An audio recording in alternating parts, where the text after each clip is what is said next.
and add all those users in that group and maintain the group into the process. Okay, whenever any notification, for example, access request management.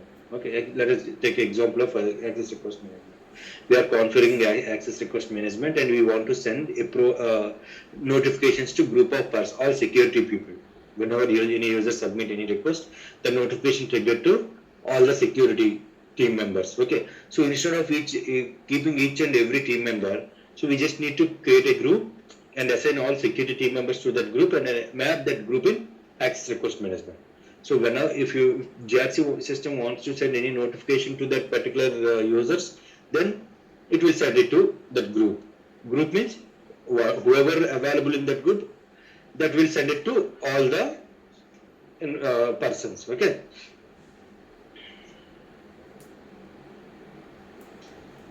So where can we maintain this group is again in GIS Pro, Access Request Management, and here only maintain custom group. Okay, maintain custom user group. Here we can create new user group.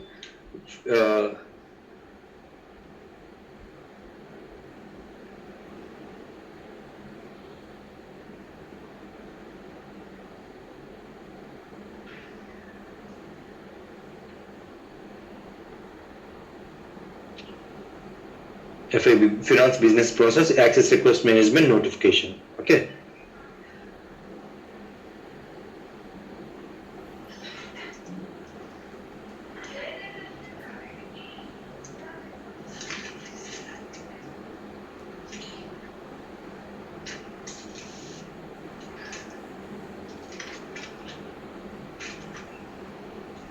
Okay. So we have defined the group. So now for these notifications, all the security team members needs to be available. Then maintain user ID for custom user group. Guys, can you see it? So here we can maintain the required user accounts, whatever user IDs you want to maintain. So, 3 star.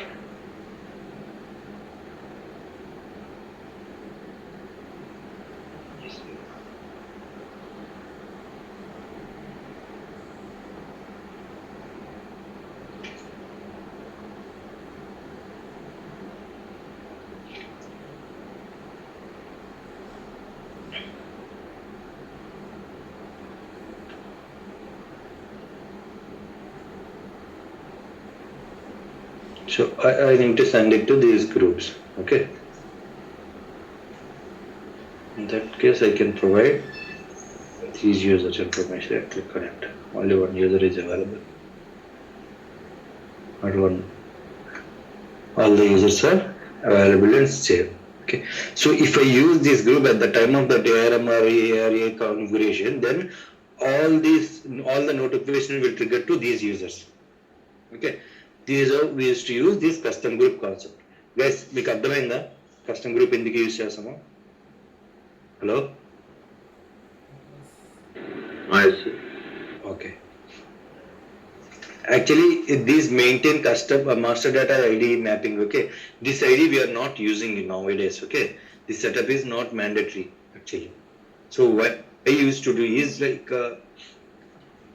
we are connecting different systems to SAP, right? So here SAP systems and non-SAP systems to GRC. So all these connectors, whatever in earlier, for all these connectors, they have to use one master ID. Okay. So whatever connections is there, that connector will map it to that master ID. But nowadays what we are doing is we are maintaining. So in that case, what we used to do, we used to maintain that master ID in GRC system, and for our RFC connection also we used to maintain. But since we are using this WF batch, whenever integrate at the time of post installation steps, we are creating a WF batch, right? For that with that only we are creating all these. We are using all this RFCC and all. Okay, and we are creating one ABAP user particularly for this RFC. Okay, so since system is only recommended to create at the time of configuration, we are not maintaining any master data user ID now. Okay, this is master data mapping. So what earlier we used to create one ID in GRC system and map all the connections to that ID, whatever connections are there. So nowadays, since we are creating dedicated user for RFC, there is no point of mapping again. Okay, మనం ఆర్ఎఫ్సిలో మనం ఒక యూజర్ని RFC GRC score ఆర్ఎఫ్సిని ఒక యూజర్ని create చేసి RFC SN score RFC ACL అనే యూజర్ యాక్సెస్ అసైన్ చేసిన గుర్తుందా గైస్?